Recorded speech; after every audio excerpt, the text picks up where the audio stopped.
small. Wow, tiny. You are currently listening to Tiny Table, where we explore TTRPGs you might not have heard of. Whether big or small, we hope to cover them all. Because we know that great things can come in tiny packages. Hello and welcome to Tiny Table, where no game is too small. From rules to rolling to review, we teach RPGs so you can play too. And today, we're going into the woods as we enter part 2 of our playthrough of Black Mass. Into the woods. Into the woods. To the woods to find some bad stuff. Ain't no golden goose out here, not unless y'all get really lucky. If I could have my lovely players go around, introduce both yourselves, both personas you are portraying, and tell me your favorite witch. Hi, I'm Holly. I will be playing Numbered Catherine and Lydia O the Toad. And my favorite fictional witch is Melisandre from A Song of Ice and Fire. I love a girl failure. Woo! And hello, I'm Skylar, and I will be playing both Dulcimer Catherine and Lydia O the Melody. My favorite witch, first off, before I get into it, shout out Ronnie. I think we mentioned them last time we talked about like favorite wizards for Broke Wizards. So She's got two faces, she can be both. Yeah, exactly. So just a quick shout out, but I want to highlight, while never explicitly referenced as a witch, my favorite shadow siren from Paper Mario the Thousand Year Door, and also my favorite companion, motherfucking Vivian, baby. Let's go. We love you, Vivian. Also, that's definitely a witch. She's got a pointy hat. She got a pointy hat. has It the counts. hat. Come on. Purple, I don't know. Yeah.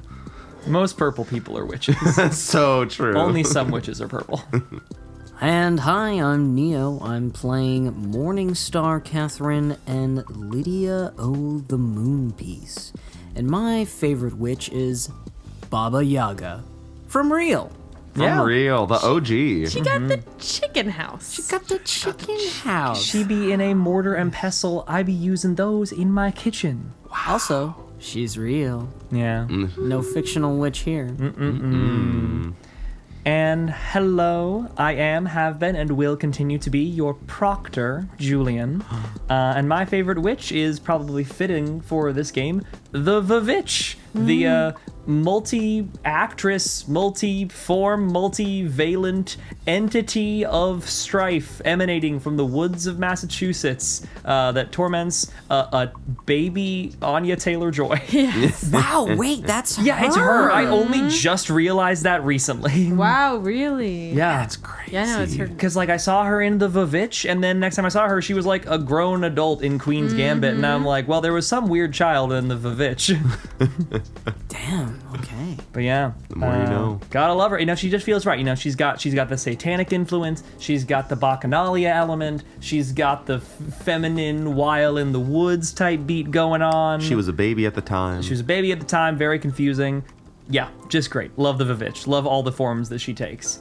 Wow. And speaking of Vavitches, we've got two innocent, women, one woman and one child really, both fleeing deep into the Massachusetts woods.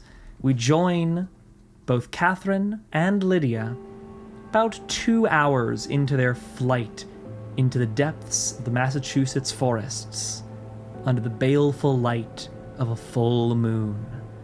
Tonight, the first woman has been burnt at the stake in Salem. The beginning of what will be a years-long process of persecution and violence, a moment where the villagers of Salem think, but for a moment, God's work has been done this night, and surely now our town will know peace. Witnessing such atrocity and knowing that the curiosities of their own lives may soon come back to see them on the pyre themselves, Catherine and Lydia shared a wordless exchange of glances from the back of the crowd and fled, quickly, silently, for the wood.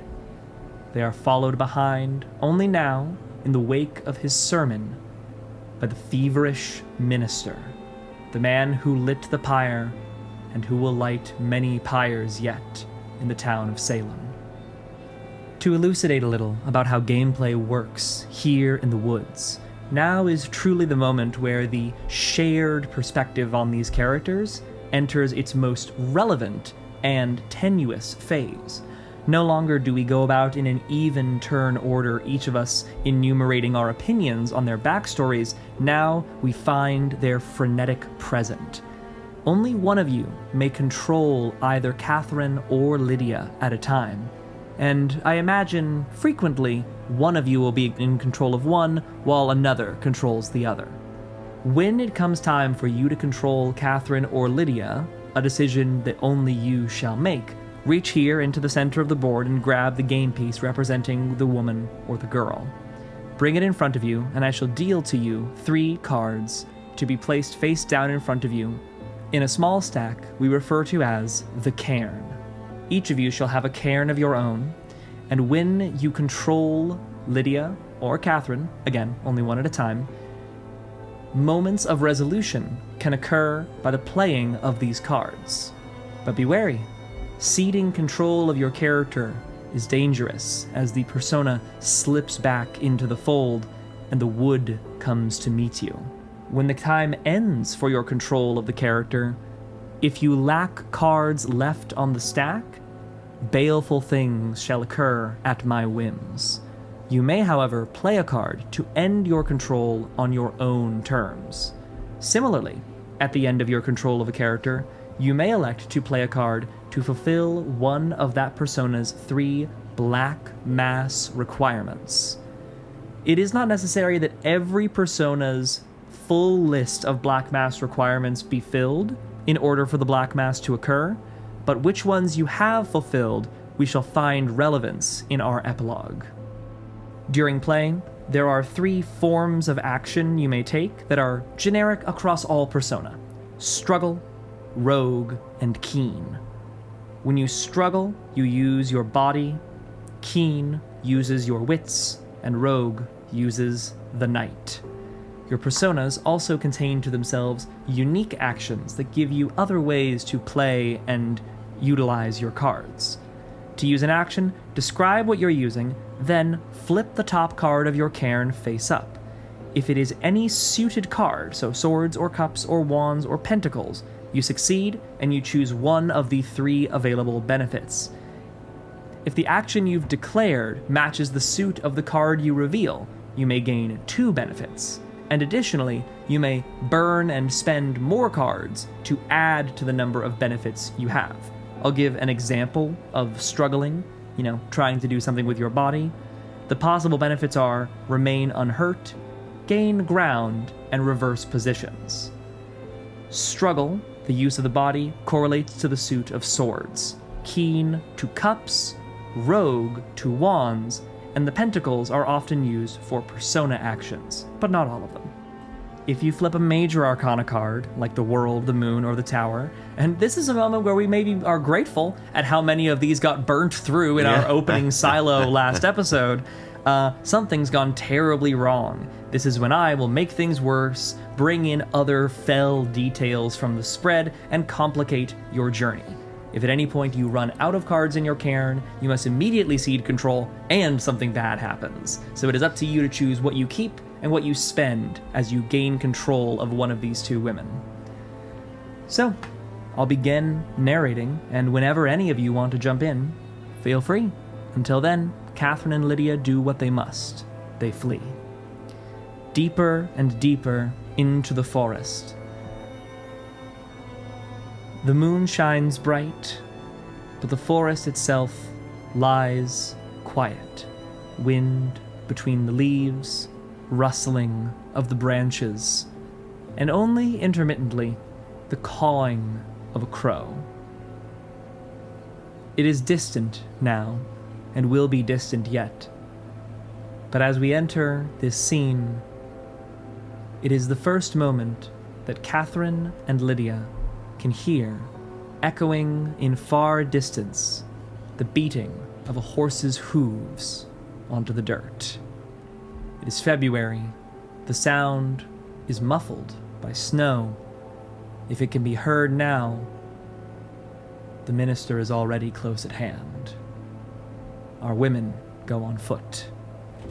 As the muffled sound of hooves in snow continues to echo its way forth from the town behind you, both of them realize that this, where they are now, is the farthest Catherine has ever been, and around as far as Lydia has ever made it. But this time, they mutually have each other. And it is around this moment, as the buffeting sounds of the hooves in the distance slowly but surely increase in volume, that bursting through a set of trees, Lydia and Catherine happen upon a corpse in front of them. Large, engorged, a dead elk. Its body surrounded by scores and scores of shed antlers, resting atop the freshly fallen snow. I'll play Lydia. So you are here, Lydia O the Toad. Mm-hmm. I shall deal to you your cairn, and these remain face down for you. Who's gonna be Catherine? No one need immediately grab Catherine. Okay. You may, if there's something you want Lydia to do here, you can just begin. Someone else can grab Catherine if they feel so motivated. I think she'll look at the body and see how long it's, like, if this is like freshly dead, like if there seems to be a show of why it's dead. As she approaches, there is a subtle, tremulous feeling that vibrates beneath the hem of her dress, where she normally holds, I believe it was Buttons? Yes. The toad? Yes. Buttons' body is like shaking with a silent croak. Buttons, it's okay. As this is happening, I'm going to embody Catherine. Catherine o' the Dulcimer. Buttons doesn't like it. And neither do I. I think trying to shake the image of the elk from her head, Catherine can do nothing in this moment but struggle against her own paralysis, knowing that danger is gaining, and this omen that she has been seeing from her wounds now made somewhat manifest in the corpse below. I think whatever persona might be in control, Catherine's only option is to struggle. As she tries to move forward and tries to move Lydia along as well. The antlers kind of line the path between the trees, forming this jagged set of interruptions in the path. You are struggling to surpass them. Draw your card.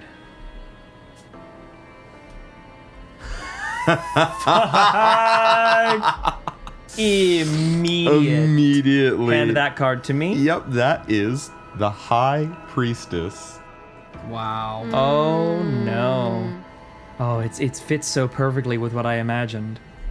The High Priestess. When this card is drawn, it is the breaking of an invisible law. They are accused, falsely or not. As Catherine struggles her way forward and attempts to just grab, I'm assuming like grabbing Lydia and pulling her along with. Yeah, like, we must go. No time for distractions. As she does, and her hand wraps around Lydia's wrist, the beating of the hooves in the background seems to Catherine almost like a perfect percussive drumming rhythm.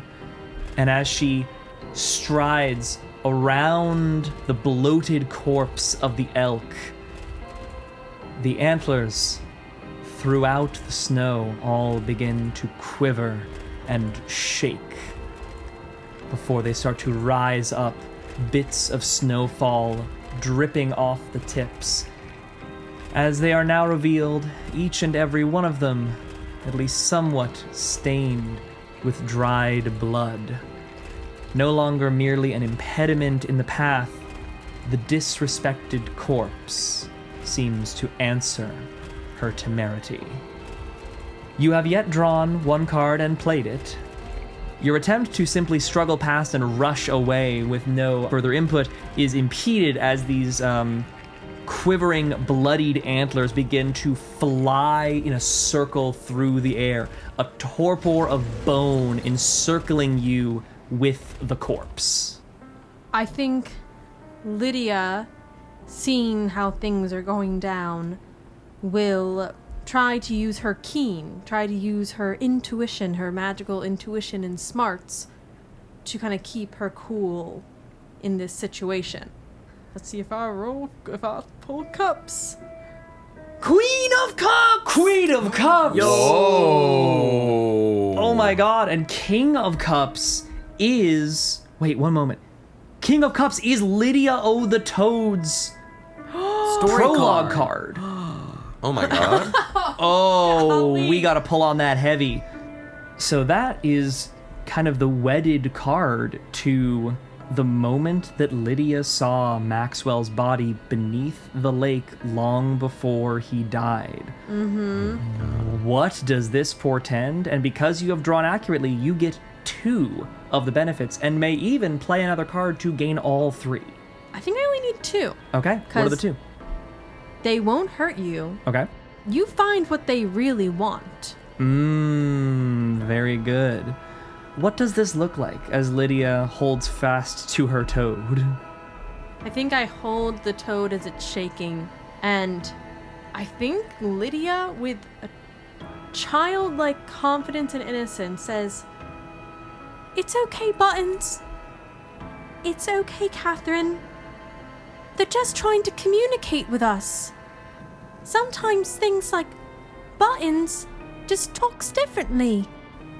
What do you need?" The horns and antlers continue in their spiral, but what was once a chaotic torpor begins to almost perfectly sync and align, and not just spiraling, but waving up and down through the air. Catherine, to your ear, in perfect harmonic sequencing with the distant beating of the minister's hooves. I think in this moment, Catherine is somewhat taken aback by Lydia's stoicism and understanding in what is truly a surreal moment. But I think despite being surprised by this, is going to try to heed Lydia's words and actions and just breathe deep, still herself, and listen. And you get this sense as they form this kind of rhythm, and Lydia too sees now the rhythm of the waving of the antlers synchronizing with that distant percussion of the horse's hooves. The corpse wants a song. In that, I am going to try to use a persona action.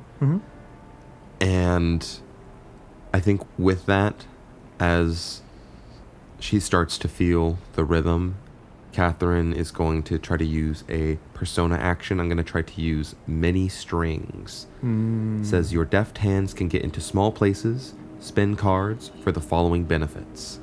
I have to try to pull for a pentacles first. Is this correct? Yes. Okay. Well, with that, I will flip over. It is not pentacles, I don't believe. Is that 6 of swords? 6 of swords. Okay. So you still gain 1 benefit. Still gain 1 benefit. That is all that I need. As I would like to use my mini strings ability to manipulate something to sing for me. And I think the thing that she is going to manipulate is her own already quickly and very uneasy heart. Because no part of her in this moment wants to sing. And I think the manipulation comes in the form of just drumming up the courage to do so in the face of this danger, knowing that to not do so would be to put herself and also Lydia in an even worse position. And so I think tapping her foot along to the somewhat arrhythmic rumblings of the bones, listening, trying to find a subtle harmony just on the whistling of the wind, tries to harmonize, and from her own voice, which is not nearly as practiced as her dulcimer, nor nearly as haunting as perhaps Lydia's whistle, conjures forth what song she can. And sing she does. As the song continues, the antlers hone together in pairs, each a suited partner to its companion. What were once a congeries of bone in the air form into duos, linked at their bases, fluttering like wings, as 15 pairs of antlers fly like birds in tune with the melody, circling higher and higher until they clear the treetops and flutter away. And as they do, the path is cleared, and the body of the elk lurches, slowly and laboriously wrenching itself onto its feet.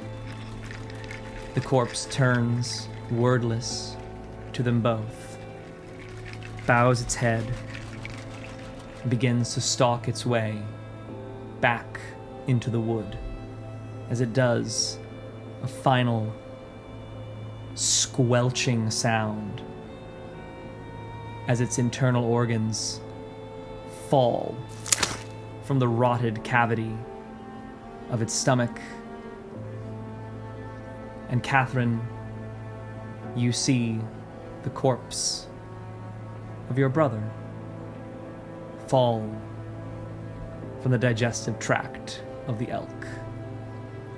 It hits the snow with a wet thud before sinking into the ice and disappearing. In this, I'm going to use my final card to give up control of Catherine from the shock of this vision, but put her in at least a position of my choice, which, while is certainly shaken and maybe even in a state of fearful running, is at the very least past this, gaining ground on the encroaching footsteps. And in so doing, does so with the King of Swords. A fitting pull for a dead brother. You cede control of the dulcimer, and Catherine is available to the table once more. Holly, as the both of them proceed onwards, you've still 2 cards in your cairn. Have you any desire to complete any elements of your Black Mass requirements, O the Toad? I want to find a water source. Or to go back to the pond where I found buttons. Back to the pond. Okay. Lydia knows where to go from here and knows that with the recent song, the minister may yet know where to find them. A diversion. Smart. In the night.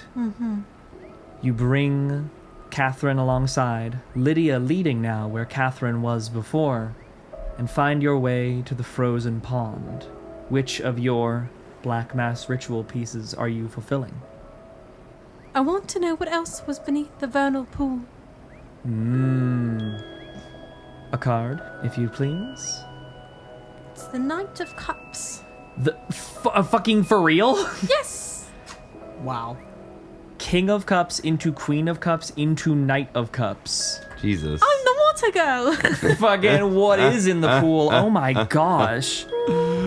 That is incredible. Lydia is the first person to see that the body of Maxwell has floated back to the surface.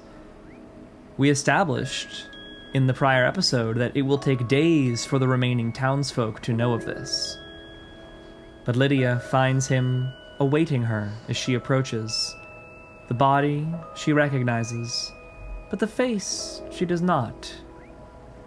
Catherine, on the other hand, well, it's been a while since she's heard that ragged voice, but the drumming of the hooves is familiar. What else lies there? Resting within the now hollow chest cavity of the corpse of Maxwell, a clutch of toad eggs. I think with not the reverence or the fear that should be given to a drowned, bloated corpse with the wrong face. I think she just plunges her hands in, scooping up the toad eggs, and shows them to Buttons, saying, "Buttons, look! It's little yous." Buttons cocks its head silently, as it is wont to do, and leaps forth, cozying up atop its clutch of eggs. Catherine has the lantern has a really cool ability where she extinguishes the lantern, she draws enemies closer, and then blinds them. I was thinking I'd like to do this to the minister. Is that a story beat I can control, or is that something you have to narrate? The move includes the terms, it brings the things of the night closer. So I think that's an entirely reasonable thing to say that you are choosing in this moment to bring things closer. Neo, do you want to take control of your Catherine? Yes, absolutely. Beautiful. Holly, make sure that you mark off that you have completed one of Lydia the Toad's Black Mass requirements. How many do I have to...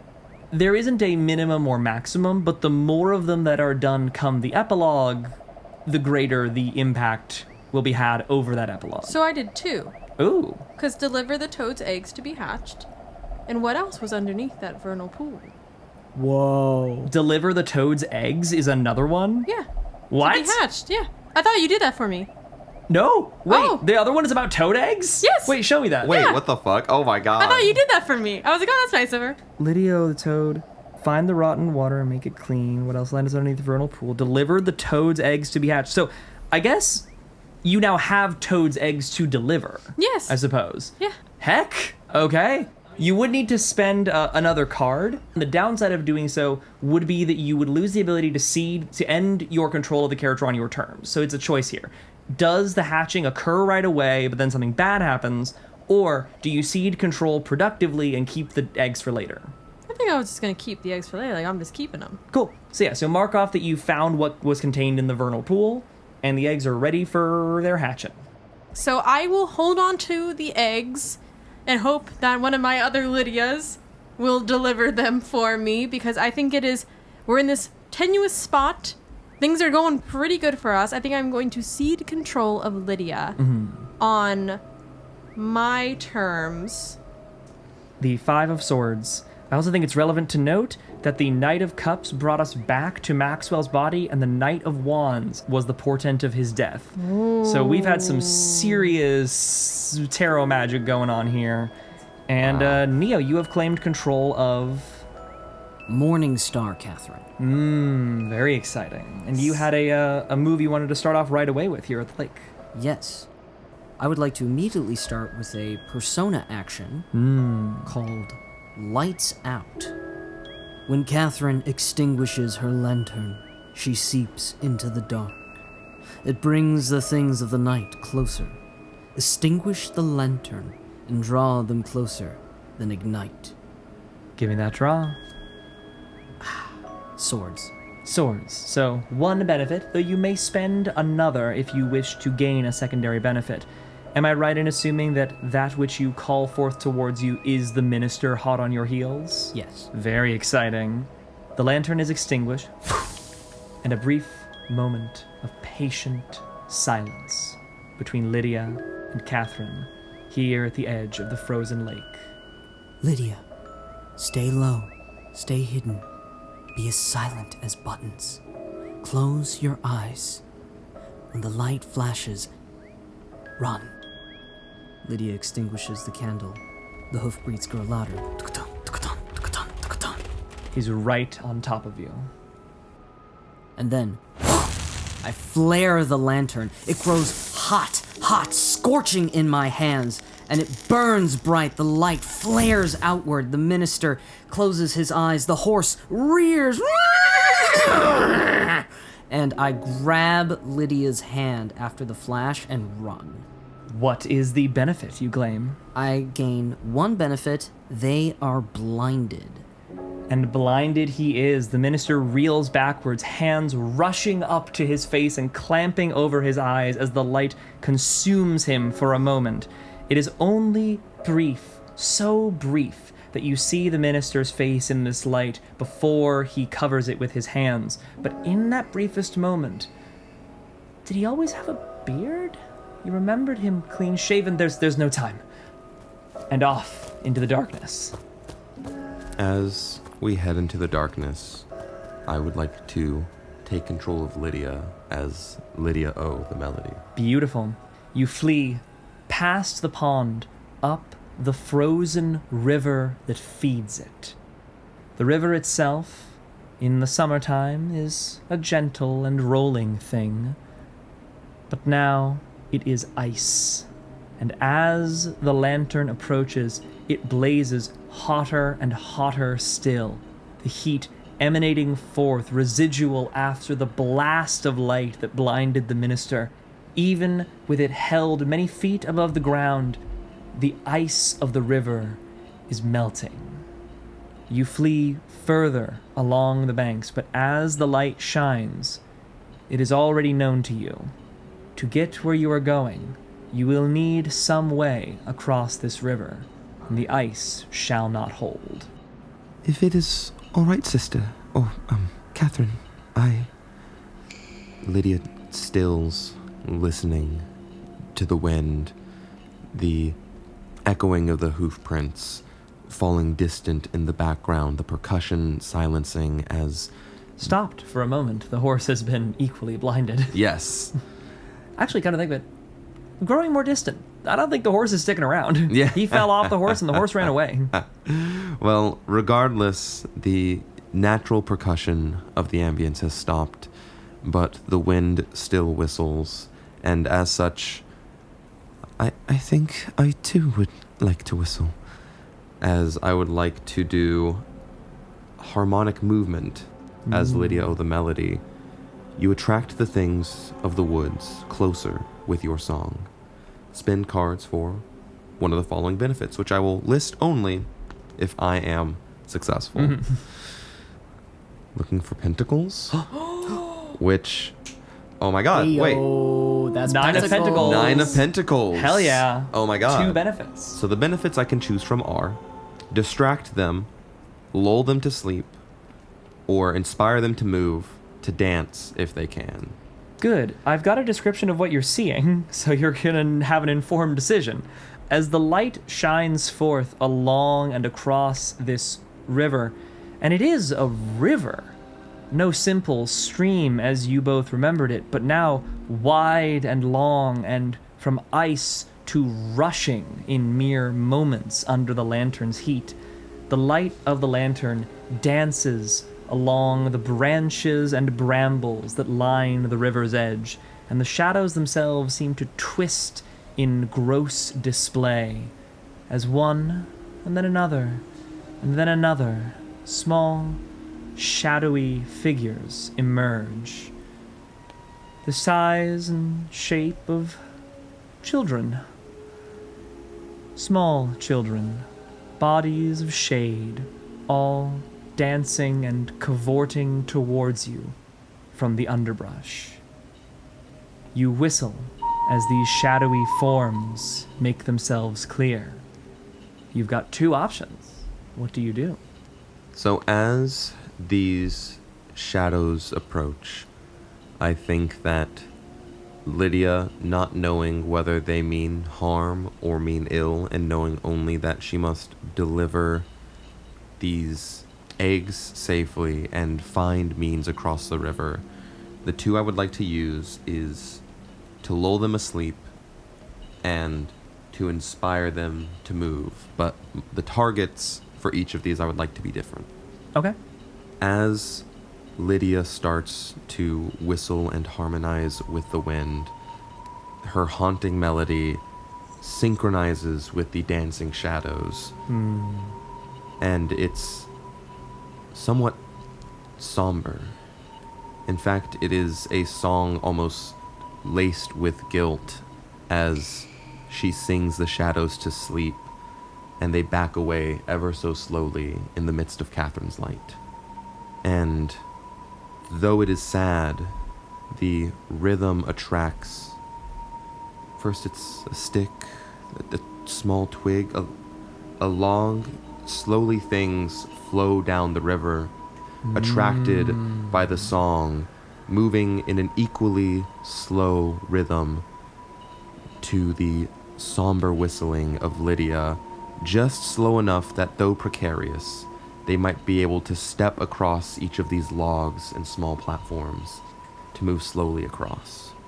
Before the shadows fully disseminate, I wish to fulfill a black mass requirement from Morningstar Catherine. And you do. The magician. You still fulfill it, because unlike with actions, the drawing of a major arcana does not nullify your fulfillment, but I will be bringing some peril. Well, I'll tell you what, the requirement I fulfill is find your own shadow from the lantern. What does it want from you? I think one of these small, shadowy children reminds Catherine of a smaller, more vulnerable self. These small forms, at first vague in their shading, with time familiar. Each of them a form Catherine or Lydia recognizes from some time in their past. All of them children they recognize. Catherine searches and searches, but none of the shadows, none around her, are her. But how would she know her own form? Why, she would need a mirror. And what better than this perfect, placid ice that melts as she gazes into the river? She slips forth, and Catherine falls into the icy cold rush and finds her shadow beneath the surface, her child self intertwining fingers with her. She begins to dance with you, pulling you in. Her child self leads and draws you deeper and deeper. I think that Lydia would like to step in. As the splash from Catherine falling into the lake happens, she looks behind, holding ever so tightly onto buttons. It isn't right for Catherine, and we need some way to save them, and not knowing if whistling will help, Lydia is going to struggle. Okay, gotta pull that girl out. Okay, it is Pentacles. 4 of Pentacles. 1 success. And in my 1 success, Lydia is going to choose to reverse positions. And jump into the water just enough to pull Catherine out, but starting to sink herself. And as she does, and putting herself in this perilous position, I would also like to fulfill a requirement for Lydia O' the Melody. I said before that her song was somber, that it was ridden with guilt, that to whistle almost seemed to hurt her. And I think in being overcome by this guilt, the forest now singing its song and resonating that sorrowful quality, she falls into the water and has a memory. You are having a memory, but before you begin your narration, it's only right that we reveal what card fulfills this. The Fool! Oh my god, no shot. That is 2 subsequent Black Mass fulfillments played with Major Arcana. Oh my god. The first, the Magician, into the 0th, the Fool. What better time for a memory? And I'm gonna figure out what I do with that as you say the memory. Oh my god, maybe this is perfect. So the memory is, and the requirement I would like to fulfill is, you've hurt someone with your whistle. It was piercing. What were they doing, and why couldn't you stop? As she thinks back to the last time that she whistled, to the last time that she conjured this ability, a time somewhat distant, but perhaps not distant enough. On the ice, in the lake, her, Catherine, and another figure whose face we have seen drowned, whose face is now swamped. It was more than just a dare. Lydia knew what she was doing. When Maxwell went onto the ice, he could not stop himself. Being torn not just to walk upon the ice, but to dance, crack, dance, crack, dance, crack, until everything underneath him shattered. I knew it. Lydia- Sky, I'm so glad we had the same idea. Oh my god. So glad we had the same idea. Oh, this is so good. Wanting to test the limits of her power, Lydia could not stop herself. Her curiosity overwhelmed her humanity, and she continued to whistle, even as Maxwell continued to sink. And the guilt of that consumes her as she now continues to sink, found herself also frozen in the ice. Please place the Lydia icon back in the center. And it is here that I reveal, you said it was an exchange of positions. Yes, what's the exact verbiage? The exact verbiage is reverse positions. The positions are fully reversed. Lydia, too, now dances with a childlike figure beneath the water, pulling her deeper, as the ice-cold grip of Maxwell's corpse wraps her wrist and plunges. Lydia disappears clean beneath the water, and Catherine has no light to cast upon her. The morning star extinguished by its brief dip in the drink. Neo, you still have one card left and control over Catherine in this moment. Okay, I'm trying to think of any way I can save Lydia, my sister. Not my actual sister, but my beloved. I vowed to keep her safe, and I'm breaking the promise again! I'm gonna cede on my terms. As the morning star goes out, it's perfect. Yeah, Exactly. Literally, she's gone. She's gone. Oh my God. I've exhausted her. I will spend a card and cede control of Catherine. Two of Swords, a perfect exchange. And I will take the Catherine icon as she becomes numbered Catherine. And I will immediately use one of my persona actions. Oh wait, should I because I cede? Do I get to Do I say anything? Do I? You control the way your control ends, so you do so, and I'm not able to add more bad stuff to the situation. So you can give maybe some opening momentum to Holly, but Holly also seems like she's got a pretty solid idea. So if you just want to say it's time for numbers, then that's a perfectly valid approach. Great. I think in that case, yeah. As the morning star is extinguished, the numbered Catherine rises, and I pass my turn to Holly. Maybe one option that could be done, you relight the lantern, so there's light to operate by, but it takes the last of the morning star's effort to do so. Okay, perfect. Yeah, I use my final match, and I relight the lantern.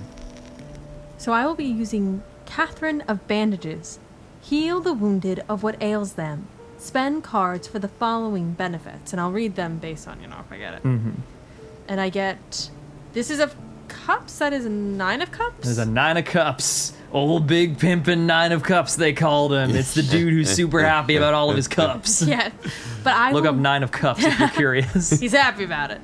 But what I'll do is they regain mobility for a while. Yes, baby. Wow. As I position the lantern so that Lydia can see, and I'll plunge my hand in to grab for her. Mm-hmm. Gripping a hold of her other wrist, you find purchase and wrench her just up enough that Lydia has some agency. But whose agency? I, Lydia the Moon Piece, will take control. Oh, baby.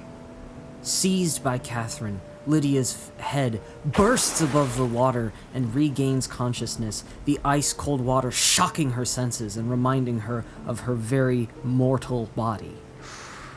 There is only one action that Lydia can take. It is to struggle. Let's have that pull. Life. Oh, no! think Lydia's making out of this one? The Emperor? The Emperor. I know exactly what is happening here. Oh my god, I just got the most tarot justification for this in existence. Well, okay, maybe the devil could have done it more, Yes. but this is about it. Emperor is kind of like the devil of humans, as it were. Yeah. How many? We've gone through like how few cards? So much of this deck remains. We have pulled an inordinate amount of major arcana cards. Jesus. That's This is podcasting, baby. awesome. Oh, yeah. Oh my god. The Emperor.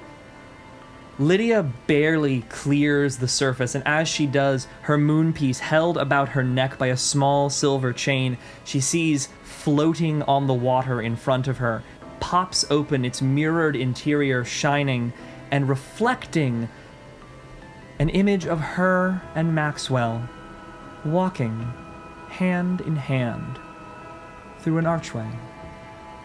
It is the first time that Lydia has ever seen an icon on the moon piece with no bloodshed, no violence, no sadness. And the icy grip of Maxwell holds but does not pull.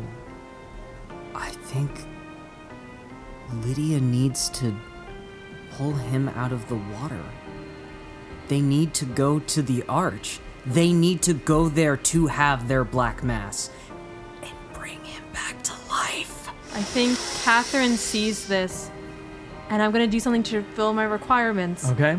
She looks on the ground. She looks from the moon piece to the ground, and she sees 2 cloven hoof marks leading deeper into the woods, as I will fulfill. Catherine followed the tracks back into the woods. What did she find waiting for her? Ooh, the Ace of Wands. The Ace of Wands is that is literally, of the 4, it's the one you use to gesture as you find and mark the path.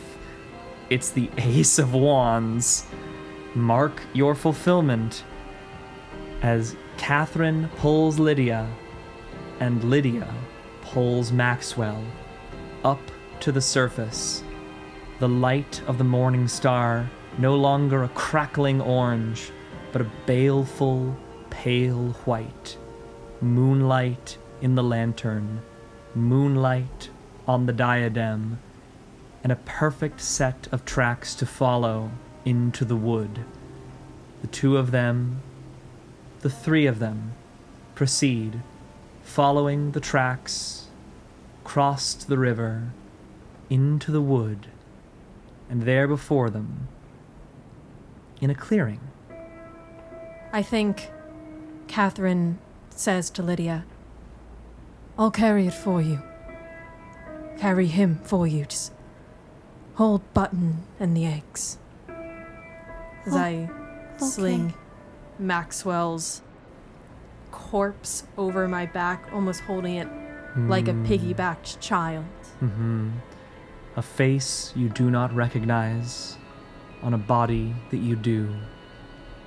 The leering face of the ragged man, eyes closed, looking forward, and the tracks lead deep, deeper still, to a clearing, centered on a stone arch, the path to it flanked by 2 rows of 8 pedestals each, all but one of them bearing a statue, stone, human, antique, beheaded. All but the final pedestal on the left, adjacent to the arch, bears one of these statues, while the final sits empty, 2 broken feet and none more. Atop the stump of each statue's neck, a raven sits, poised and watching. As our 2 heroines proceed forth, dripping, shivering, freezing cold, the shaded children gallivant and prance around them. The whistle in the trees builds, and that distant, fearful gallop recedes. Catherine and Lydia, bring Maxwell's body up to and through the arch. And when we join them next, their black mass begins. On the next episode of Tiny Table. Oh my god, that was so cool! Hi, and thank you for listening to our podcast. If you enjoyed this episode, then we'd really appreciate if you left us a review. If you really like what we do here and want to support us further, you can join us at patreon.com/tinytablepodcast. Our business email is also open for inquiries at tinytablebusiness@gmail.com, and all of our socials can be found in the episode description for any shenanigans you might want to follow. Till next time, see ya!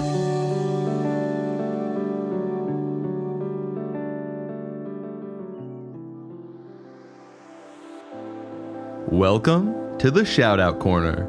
This week, we would like to thank Drake O' the Forest, a witch of the woods who uses their magic to guide allies while entrapping foes in an endless maze of trees. E.G. O' the Waters. This witch lives below the surface of the ocean, their magic aiding or sinking sailors as they see fit. Jade O' the Looking Glass, a witch with a telescope that can see not only the stars, but far into the future, or, when looking at someone directly, deep into their past as well. Tempest Jordan, a witch whose abilities involve manipulating weather, as well as the feelings of those they come into direct contact with. Ooh. Clock Tower Cly, by turning the hands on their ancient and generational grandfather clock, this witch is capable of sending themselves or others through time. Puppet Logan.